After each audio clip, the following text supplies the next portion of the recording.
gentlemen, please put your hands together for Dr. Reverend Gary Bennett.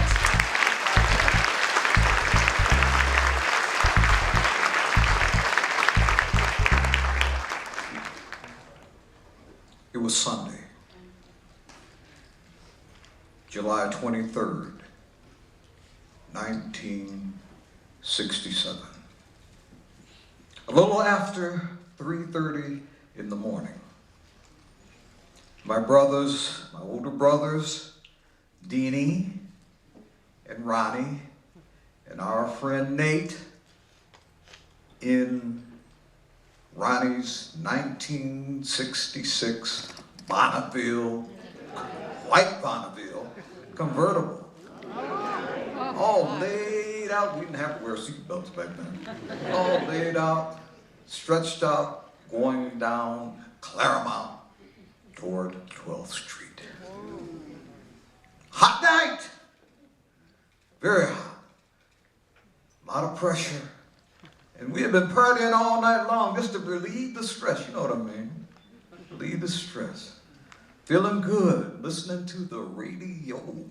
And it was all right. All of a sudden, Ronnie said, you know what? I didn't see any cops out here today. And then he said, my oldest brother said, me either. And that's really something. Then I said, almost in union with Nate, I didn't see any either. You see that was strange in the city. Especially with us 4 black men in the 20s riding down all over the city throughout the day, partying and, before I went to ministry, whistling at the girls and just having a good time. Usually when that happened, we would be stopped 7 or 11 times, taken out of the car, patted down, searching for open alcohol. There was no drugs back then. Open alcohol and weapons. And if they didn't find any, or if they didn't plant any in your car, or on you, or drop them on the ground, they let you go. But here we were that night. You see that kind of thing with that kind of police brutality, overprotection, or whatever you want to call it, is what I grew up with. What I grew up with. From the time that I was a teenager, or just going into teenager, 12 years old, until I became today. It wasn't always like that. Because I was raised the first few years of my life, 12 years of my life, on Hastings Street. Y'all know anything about Hastings Street? Brewster Projects. And we, as kids, didn't have any interaction with the police. Our daddies did. The only policeman we knew about was Mr. Thompson. Mr. Thompson. Mr. Thompson lived in the community. He was a black policeman, what they call a project policeman. And some of the people called him Shorty Black, but my mom and daddy didn't allow us to call him that. We called him Mr. Thompson. We respected him, and he looked out for us. And we loved him. But after daddy got some money and moved off of Hastings Street to a better place called 12th Street.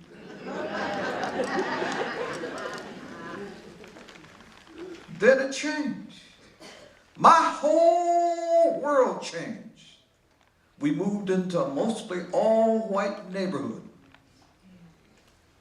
Well, it was all white for at least a year.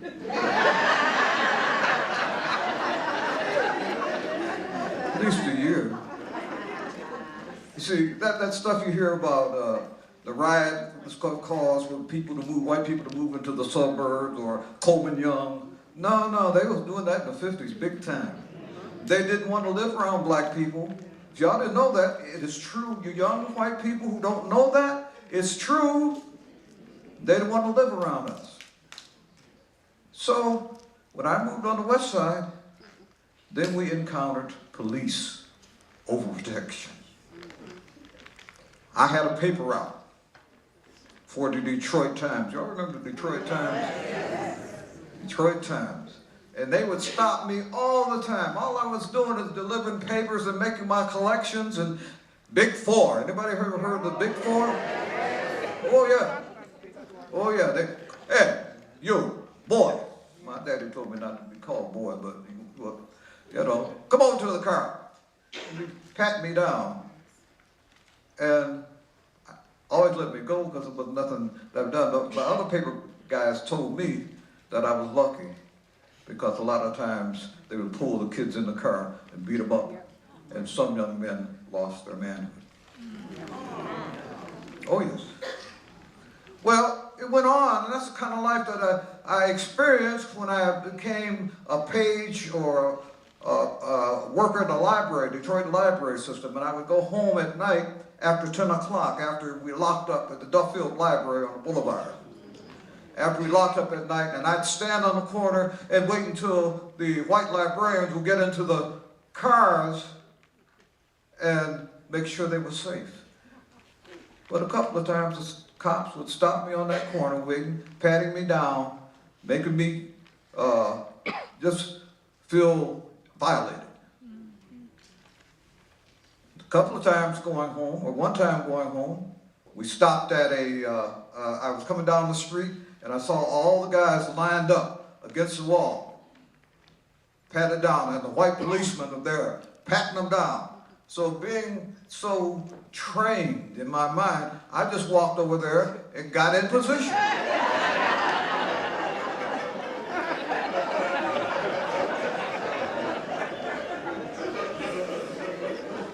Now get this. They told me, that's all right, Gary. We know you're going home from work.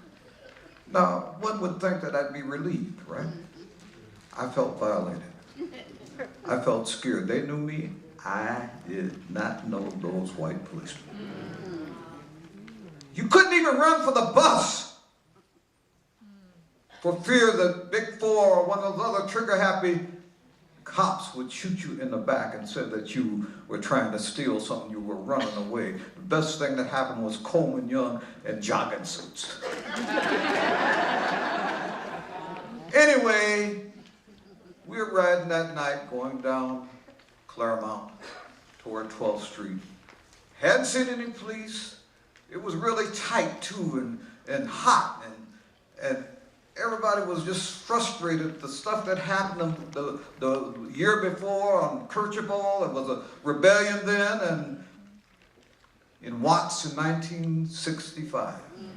So everybody was kind of expecting something. I don't care what they said about in the newspapers. We were expecting something. So as we approached 12th Street, not having seen any police, then wow! All the way up the middle of Claremont and wrapped around the side of 12th Street were police cars, those black police cars with that gold writing on them. Police cars everywhere, and there was police at the corner trying to move the cars along. They left the two lanes open. And as we cruised to a slow move, we looked as we approached 12th Street, and here they were, bringing people down from over the Economy Printing Company, putting them in the paddy wagon, pushing them, putting them in the paddy wagon.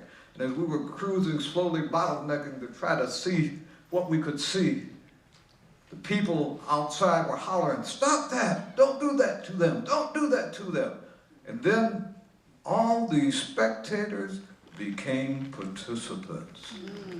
And they began to rock the paddy wagon, rock the paddy wagon, and chanting, "Let them go, let them go, let them go." And by that time, the police had moved us on out of view.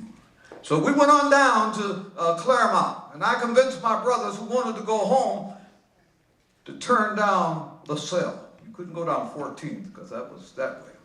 So we went down LaSalle to Atchison, which was the next street. We came down Atchison, and we crossed 14th, and right there at 14th, and Atkinson, we got bottlenecked. Here we are in our convertible, and here is one of the paddy wagons trying to get out there on 14th so they can take the people wherever they're going to take them. And we're sitting there, and they're sitting there, they can't move because of traffic on 14th Street. And we can't get by because the big old paddy wagon is blocking the way. So we hear the white cop say, when I get back, I'm going to come back here and kill some of them nigger motherfuckers. Pardon me. That's what he said. And I said, what? In my mind, these peace officers? I thought they were just busting the after-hours joint. We're going to come back and kill some of these nigger motherfuckers. So they went on, and we got down Atkinson, and I convinced my brother to let me out. And I went out on the corner. Now, I had written a plan. Since the Kirchhoff situation, I had written a plan. I worked for the city. I had written a plan how to quell a riot. I mean, had some good ideas in it. That's about it. My boss stole it and used it. So I had a badge that said I was supposed to be out there during those kind of situations. And I was supposed to call in and let them know. Kavanaugh was the mayor, a good liberal mayor, and so forth and so on. And I was supposed to call in.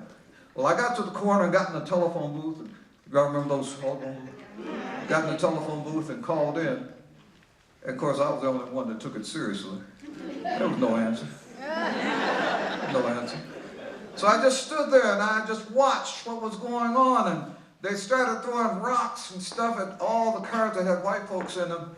And then they started throwing rocks and stuff at all the cars. And then pretty soon, a funny thing, this brother brought a big old case of Goebel beer. Y'all remember Goebel beer? The long neck bottle? And a couple of guys took a couple of bottles out through, and then it looked like they looked and see what they had, and ran off with the bottles. Then they started throwing chunks of concrete, and nobody could get through there. Now the funny thing about it is a place that really, first place that I could see get hit was Perry's Photograph Studio. Perry's Photograph Studio was a black company. They took pictures like Powell, they took pictures of graduates, and they were the first one to get hit. Now, I was out there all night long. Kavanaugh had closed off 12th in Claremont and closed off 12th in the Boulevard. And so there was all activity. We stayed out all night long until the morning time. All you could hear was glass breaking. You see people with all kinds of stuff running back and forth. And about 5 o'clock in the morning, this guy came out, and he had a Bible in his hand. And he said, he raised the Bible in the sky. He said, hey, stop. It looked like everybody went on freeze just for a second. Then they went on back to what he was doing. He said, what are you doing? They just kept on going. Wasn't 20 minutes later, and the same guy had the Bible in the back of his hand, pocket, and he walked running down the street with a side of beef on his back. So it was that kind of thing that was going on all day long. The fire and the burning didn't start until later in the evening, later in the afternoon, to my recollection. To my recollection. I saw people out there that I knew, and some very, very, very personal to me, and I sent them home. People were stealing stuff, looting. People were looting, and the interesting thing is that they would take their old furniture and stuff out of the house, put it in front of the house, or put them in the back of the house and take the new stuff in, so when they came by later on to check who had taken something, there it is. Whoops, there it is. Well, it went on and went on all night long. The next day I got up and went to work. And I was driving, I went down Cass Avenue. And when I was going down Cass Avenue, I passed a supermarket, and here was a big, strong brother, and I have a brother as a black man, big, strong black man, with the gates that he put in front of the stores to keep people out. He had, with his strength, lifted that gate up, just like that. And people were going in and out, looting. Black, white, Hispanic, or whatever. It wasn't a race riot. People were looting. So I went on to work. I got on work, I worked on Charlevoix, I worked on Mount Elliott and Charlevoix. When I got there, there's a liquor store right on the corner. And the gentlemen who take care of the neighborhood, some people call them winos. Anyway.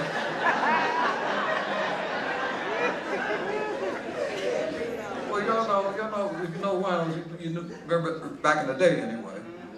They were protecting the liquor store.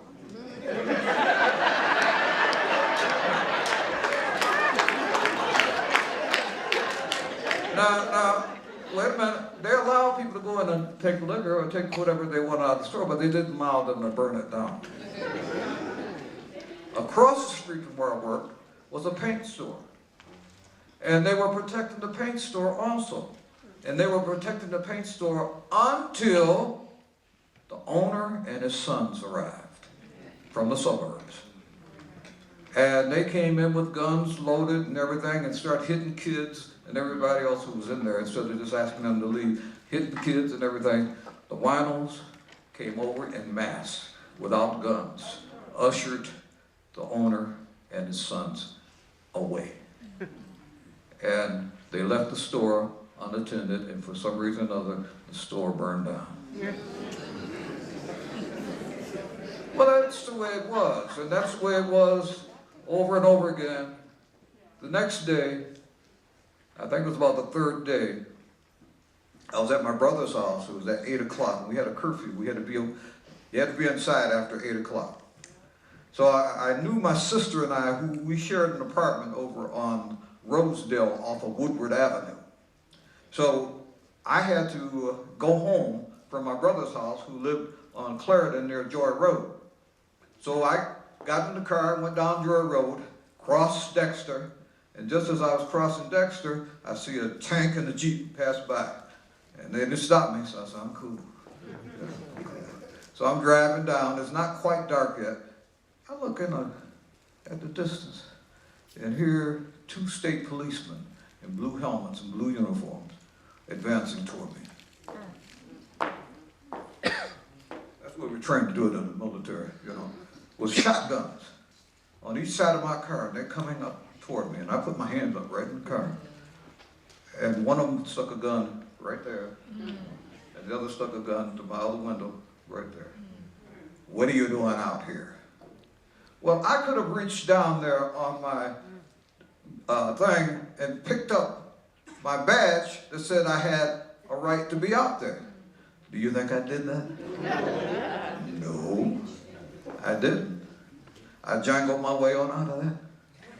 I want to say that I just snatched the guns and, no. Sorry, y'all.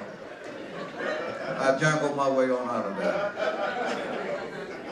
So they let me go. And I went on down Joy Road, and just as I was approaching Lawton, I see a big old tank and a Jeep going down there. And I passed them. Then I learned later that the apartment building right off of Joy Road on Lawton was the apartment building where it was lights out, and this gentleman lit a cigarette. And the National Guard, white National Guard from the suburbs, they just let a volley of bullets go. Armor-piercing bullets that went through brick and killed a little 6-year-old girl. Killed a little 6-year-old girl. Anyway, I got home.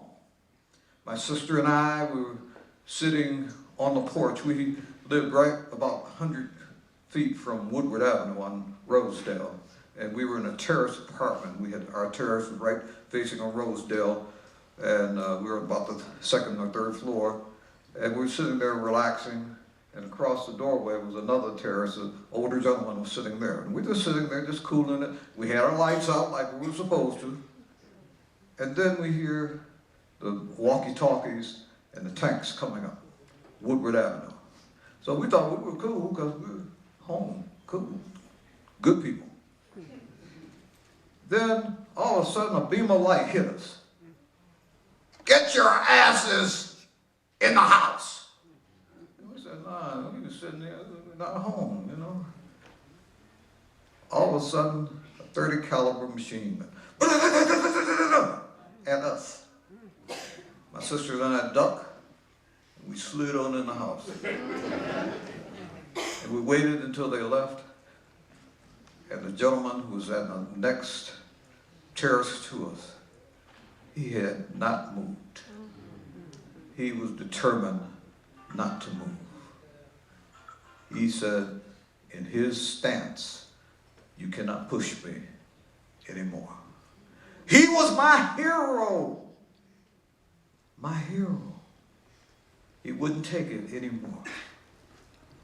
I came out of the Army in 1965, wearing the same green uniform for 3 years every day of my Army experience protecting America, and some of those same young GIs who were National Guard at least one weekend out of the month. The same ones I protected for 3 years as they were coming up. And now they're shooting at me. Now they're shooting at my sister. Now they're shooting at that brother that was so resolute. He would not move. The same ones who possibly killed that little 6-year-old girl. Same ones. Our community has gone through so much racism and strife and people not wanting us to be around them and so forth and so on. Over and over again. They were full of it. Couldn't move anywhere. Only certain areas could they live in. No matter how much money they had. They were tired. They were tired. Busted a blind pig. What? At least we could socialize. At least we could make a little money socializing. But no, you can't do that. Evidently somebody didn't pay off. Or something. But the police did the thing, pulled the straw that caused community organization control to tumble.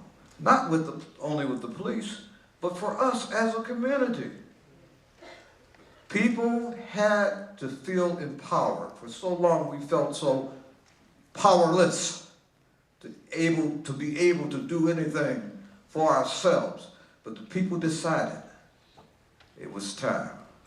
When they put those people in that paddy wagon, and they mistreated them as they put them in that paddy wagon, that was it. You see, we are a people who don't rebel. Do we have a history of rebelling? No. Is that good or bad? That's a question. But we rebelled then. It was a tipping point. We had enough. Oh, it wasn't a revolution. Revolution, you plan it and you take over the institutions. Like the revolution in Russia in 1914.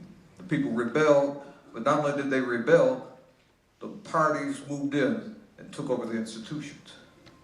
That was a revolution. It wasn't a race riot either. I lived during the 1943 race riot. I remember my daddy walking the roof with other men to protect the Brewster projects from the white folks who were moving in to beat us up or kill us. I remember that. 4 years old. I remember that. It wasn't a race riot because people, black, white, Hispanic, whatever, were looting together.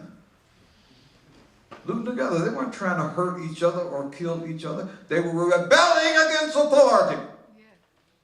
The authority that we felt were oppressing us. We're coming into a time now in Trump's America. I don't know what your political persuasion is, but I do know that things are getting to be pretty rough out here. Pretty rough out here. This whole situation that I was involved in helped define me and helped me to realize what I had to do. That is why I'm in the ministry today. God does not want this unrighteousness to rule our day. God wants us to respect and love each other, black, white, red, yellow, whatever. Respect each other. We're talking about America. We're at a crossroads, folks. I think we're at a crossroads. We as black Americans have to make a decision. The sister talked about the Willie Lynch letter. There is the Willie Lynch syndrome that we've accepted our feelings of inferiority and allow stuff to happen. We've got to change that. White America, white privilege is destroying democracy, is destroying America. The world looks to America to be what we said it's going to be. And God has chosen us to do it. Which way, America? Which way? Young people, just say this. Which way do you want to go? Which way do you want your world to be?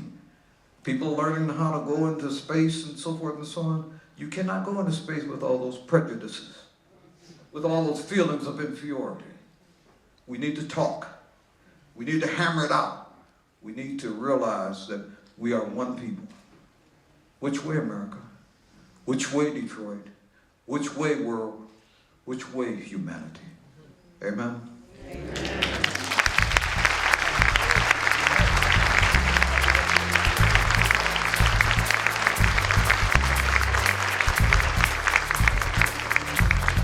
Dr. Reverend Gary Bennett, ladies and gentlemen.